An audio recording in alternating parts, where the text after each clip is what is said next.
சீமான் அவர்களோட பேச்சை கேட்டால் நம்ம எல்லாரும் மெய் மறந்துடுவோம். அப்படி மெய் மறந்துட்டா நம்ம காதில் என்ன வேணாலும் இவர் பேசிட்டு போயிடுவாப்ல அப்படிங்கிற கருத்து ஒன்று பரவலாக இருக்குது. அந்த கருத்து உண்மையா அப்படின்னு கேட்டிங்கன்னா கண்டிப்பாக அது முற்றிலும் போய் அப்படின்னு தாங்க நான் சொல்லுவேன். பார்க்குறவங்க நீ நாம் தமிழர் கட்சியாக இருப்ப அதனால தான் அப்படி சொல்லுவேன் அப்படின்னு கேட்டிங்கன்னா கண்டிப்பாக கிடையாதுங்க. உதாரணத்துக்கு நேற்று இவர் தன்னோட தேர்தல் அறிக்கையை அறிவிச்சிருந்தார் இல்லையா, அதில் ஒரே ஒரு விஷயத்தை மட்டும் நான் எடுத்து உங்களுக்கு எக்ஸ்பிளைன் பண்ணுறேன். 462 பக்கங்கள் கொண்ட இந்த தேர்தல் அறிக்கையில் விவசாயம் செய்யறத கவர்மெண்ட் ஜாப்பா அறிவிப்பேன் அப்படிங்கிற மாதிரி ஒன்று சொல்லியிருப்பாப்ல. இதெல்லாம் கேட்ட நிறைய யங்ஸ்டர்ஸ் எல்லாம் எங்களை மறுபடியும் போய் வாக்கிய வரப்புலாம் தெரிய சொல்றீங்களா அப்படிங்கிற மாதிரி நிறைய பக்கம் பேசுறதை நம்ம கேட்டிருப்போம் இல்லையா. இவர் சொன்ன இந்த விஷயத்தை எந்த அரசு வந்தாலும் நடத்தி காட்டல அப்படின்னு சொன்னா கிட்டத்தட்ட 20 வருஷத்துல நம்ம நாடே கையேந்த வேண்டிய நிலைமைக்கு வந்துடும் அப்படிங்கிறதுல எந்த வித மாற்று கருத்துமே இல்லை. டேய் லூஸ் மாதிரி வளராதரா அப்படின்னு நீங்க சொன்னீங்கன்னா மக்களை நீங்க ஒரு விஷயத்தை யோசிச்சு பாருங்க. நம்மளோட அம்மா அப்பா, நம்மளோட தாத்தா பாட்டி இவங்க விவசாயம் பண்ணுவாங்க. உங்களுக்கு அடுத்து வர ஜென்ரேஷன் எல்லாம் வெவ்வேறு தொழில்களில் வெவ்வேறு வேலைகள் இருக்காங்க. அப்ப அவங்களுக்கு விவசாயம் தெரியுமா அப்படின்னு கேட்டீங்கன்னா அது ஒரு மிகப்பெரிய கேள்விக்குறி தான். சரி, இவங்களுக்கு பின்னாடி விவசாயம் பண்ண ஆள் இருப்பாங்களா அப்படின்னு கேட்டீங்கன்னா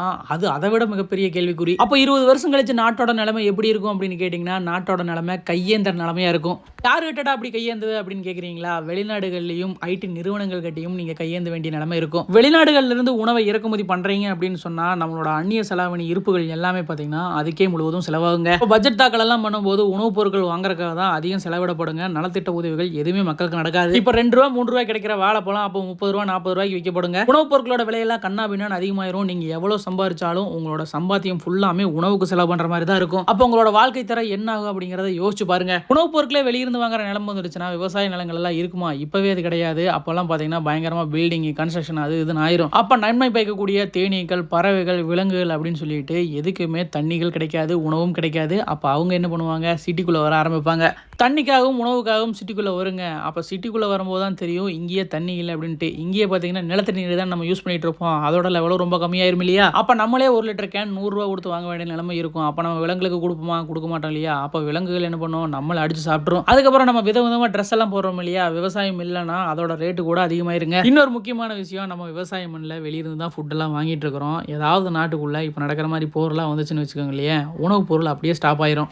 அப்போ நம்ம நாட்டோட நிலைமை எப்படி இருக்கும் அப்படிங்கிறத கொஞ்சம் யோசிச்சு பாருங்க. எக்ஸாம்பிளுக்கு வெனிசுலாவை எடுத்துக்கோங்க. அவங்ககிட்ட எண்ணெய் விலை அதிகமாக இருந்தாலும் அவங்க விவசாயத்தை விட்டதுனால இப்போ உணவுப் பொருட்களுக்காக அவங்க ரொம்ப கஷ்டப்பட்டு இருக்காங்க. ஏன் இப்போ நடக்கிற போர்லேயே கேஸ் சிலிண்டர் வர்றதில்லை அப்படிங்கிற காரணத்துக்காக இங்கே எக்கச்சக்கமான ஹோட்டல்லாம் மூடிட்டாங்க இல்லையா? ஹோட்டல் அப்படிங்கிறத தாண்டி எக்கச்சக்கமான தொழில்களும் பாதிக்கப்பட்டிருக்குது. அப்போ உணவுப் பொருட்கள் இல்லை அப்படின்னு சொன்னா நாடு எப்படி இருக்கும் அப்படிங்கிறத கொஞ்சம் யோசிச்சு பாருங்க. விவசாயம் பண்ண முடியாத நாடுகள், விவசாயத்தை கைவிட்ட நாடுகள் எல்லாம் வெளியிருந்து உணவுப் பொருட்களை வாங்குறாங்க இல்லையா? அவங்க எவ்வளவுக்கெல்லாம் விற்கிறாங்க அப்படிங்கிறத ஃபாரின்ல இருக்கிறவங்க கேட்டு பாருங்க.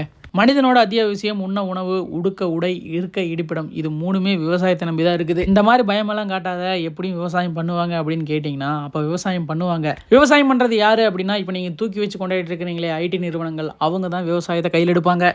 நமக்கு விவசாயம் பண்ண தெரியாது, ஆனால் ஐடி நிறுவனங்கள் கிட்ட விவசாயம் எப்படி பண்ணுறது அப்படிங்கிற ஒரு பெரிய டேட்டா பேஸ் இருக்கும். அப்போ விவசாயத்தை நவீனமயப்படுத்துவாங்க. நீங்கள் தான் விவசாயம் பண்ண தெரியாதுன்னு சொல்லிட்டு லேண்டையெல்லாம் வித்துட்டீங்களே, அந்த லேண்டெல்லாம் அவங்ககிட்ட தான் இருக்கும். அவங்க என்ன பண்ணுவாங்கன்னு கேட்டிங்கன்னா அவங்க பர்சனலாக விவசாயம் பண்ணுவாங்க. நீங்கள் அவங்களுக்கு கீழே ஒர்க் பண்ணுற மாதிரி இருக்கும். என் பையன் விவசாயமெல்லாம் பண்ண மாட்டான், என் பையன் ஒரு நல்ல வேலைக்கு தான் போவான்னு நீங்கள் நினைக்கிறீங்க இல்லையா? அப்போ உங்களோட பேர பசங்களாம் இருப்பாங்க இல்லையா, அவங்க அந்த ஐடி நிறுவனங்களுக்கு கீழே கண்டிப்பாக விவசாயம் பண்ணுறதுக்கு வருவாங்க. அப்போ முதல்ல நீங்கள் வச்சிருந்த விவசாய நிலங்களில் தான் அவங்க வேலை செஞ்சுட்டு இருப்பாங்க. விவசாயம் தான் ஒரு நாட்டோட முதுகெலும்பு. விவசாயம் இல்லை அந்த நாடு சுடுகாடுன்னு தெரிஞ்ச நாடுகள் எல்லாமே மீண்டும் விவசாயம் பண்ணுறதுக்கு போயிட்டாங்க. அதுவும் டெக்னாலஜிலாம் டெவலப் பண்ணி பயங்கரமாக பண்ணிட்டு இருக்கிறாங்க. அவங்களோட டார்கெட் என்னன்னு கேட்டிங்கன்னா வீட்லேயே இருந்துட்டு விவசாயிகள் எல்லா விவசாயமும் பண்ணுறது தான். அதாவது விவசாயத்தை தொழிற்சாலையாக்குவது. நிறைய இண்டஸ்ட்ரீஸ் பார்த்தீங்கன்னா இப்போ ட்ரோன்ஸ் எல்லாமே சேல்ஸ் கொடுத்துட்டு இருக்காங்க. நீர்ப்பாசனம் செய்யறதுக்கு நிறைய டென்ஸான இடங்கள்ல எல்லாமே பார்த்தீங்கன்னா ஏதாவது பயிர்கள் வாடி இருக்கா, அதுக்கு நீர் தேவையா அப்படிங்கிறதெல்லாம் கண்காணிக்கிறதுக்கும் இதை யூஸ் பண்ணிட்டு இருக்காங்க. சொல்ல போனால் நிறைய சென்சார்ஸ் எல்லாம் அறிமுகப்படுத்திருக்காங்க. அந்த சென்சார்ஸோட பயன்கள் எல்லாம் என்னன்னு கேட்டிங்கன்னா அந்த சென்சார்ஸ் எல்லாம் பொருத்திட்டா போதுங்க, நீங்கள் வீட்டில் இருந்த மாதிரியே ஆப்ரேட் பண்ணிக்கலாம். மண்ணோட ஈரப்பதத்தை எல்லாம் கணக்கிட்டு நீங்கள் வீட்டில் இருந்த மாதிரியே எல்லா விஷயத்தையும் பண்ணிக்கலாம். போனால் இப்போ நிறைய நீங்கள் இண்டஸ்ட்ரீஸ்ல எல்லாம் டெக்னீஷியன் எல்லாம் ஒர்க் பண்ணுறீங்க இல்லையா? ஃபியூச்சரில் பார்த்தீங்கன்னா அக்ரி டெக்னீஷியன் அப்படின்னு ஒன்று வரப்போகுது அப்படிங்கிற மாதிரியும் தகவல் இருக்குது. அதென்ற அக்ரி டெக்னீஷியன் அப்படின்னு கேட்குறீங்களா? ஃபியூச்சர் ஐடி நிறுவனங்கள் எல்லாமே விவசாயத்தை தொழிற்சாலை வடிவமாக்க போகிறாங்க. அதனால புதிய புதிய மிஷின்ஸ் வரப்போகுது, புதிய புதிய இண்டஸ்ட்ரீஸ் எல்லாம் உருவாக போகுது. உணவை சுற்றி ஒரு பெரிய மார்க்கெட் இருக்குது அப்படிங்கிறத அழகாக இப்போ ஐடி நிறுவனங்கள் கணிச்சுக்கிட்டாங்க. அதனால் இன்னும் ஃபியூச்சரில் பார்த்தீங்கன்னா எக்கச்சக்கமான இண்டஸ்ட்ரி வரப்போகுது.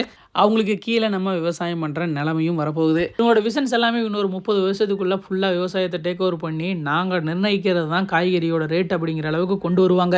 அப்போ அவன் என்ன ரேட் சொல்கிறானோ அதை கண்ணை மூடிக்கிட்டு வேறு வழி இல்லாமல் வாங்க வேண்டிய நிலைமைக்கு நம்மளும் வருவோம். ஐடி நிறுவனங்கள் அப்போ பண்ணுற வேலையை இப்போவே அரசு எடுத்துட்டு அரசு வேலையை அறிவித்து அவங்களும் இதே ப்ரொசீஜரில் நிறைய விஷயங்களை பண்ணுனாங்கன்னு வச்சுக்கோங்களேன். பரவாயில்ல, விவசாயத்தில் இந்த மாதிரி விஷயங்கள்லாம் இருக்கா, இவ்வளோ ப்ராஃபிட் இருக்குது அப்படிங்கிறத மக்களுக்கு புரிய வச்சாலே போதுங்க. மக்கள் நிலங்களை விற்க மாட்டாங்க, விவசாயத்தையும் கைவிட மாட்டாங்க. மக்களை, உங்களுக்கு PL 480 அக்ரிமெண்ட் பற்றி உங்களுக்கு தெரியுமா?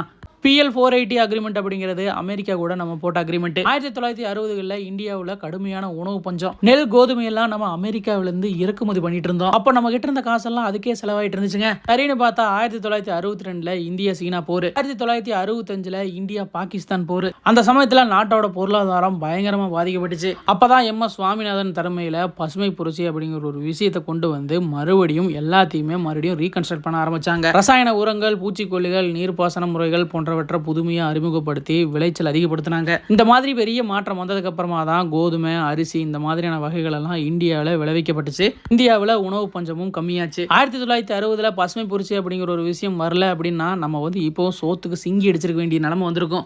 எங்கேயோ இருந்த நாட்டை விவசாயம் எல்லாம் பண்ணி மறுபடியும் கொஞ்சம் வளர்த்து எடுத்துட்டு வந்தா இப்போ நாடு வளர்ந்துருச்சு. ஆனா விவசாயம் அப்படிங்கிறது வளராம அப்படியே நின்றுச்சு. 1960க்கு முன்னாடி வரைக்கும் நம்ம உணவுப் பொருட்களை வெளியிருந்து வாங்குற மாதிரி இப்போவும் ஃபியூச்சர்ல வாங்க வேண்டிய நிலைமை வந்துச்சு அப்படின்னு சொன்னா உணவு பற்றாக்குறையில இந்தியா பஞ்சம் பட்டினியில தவிக்கும். இது நடக்காமல் இருக்க மீண்டும் ஒரு பசுமை புரட்சி தேவைப்படுது. அந்த பசுமை புரட்சிக்கு இளைஞர்கள் தான் வழிவகை செய்யணும். இளைஞர்களுக்கும் அரசும் வழிவகை செய்யணுங்க. ஏன் அப்படின்னு சொன்னால் வேளாண்மைக்கு முக்கியத்துவம் கொடுக்கணும். இந்த மாதிரியான அரசு பணிகள் கொடுக்குற மாதிரி இருந்தது அப்படின்னு சொன்னால் இளைஞர்கள் முன்னெடுத்து வேளாண்மை செய்வாங்க.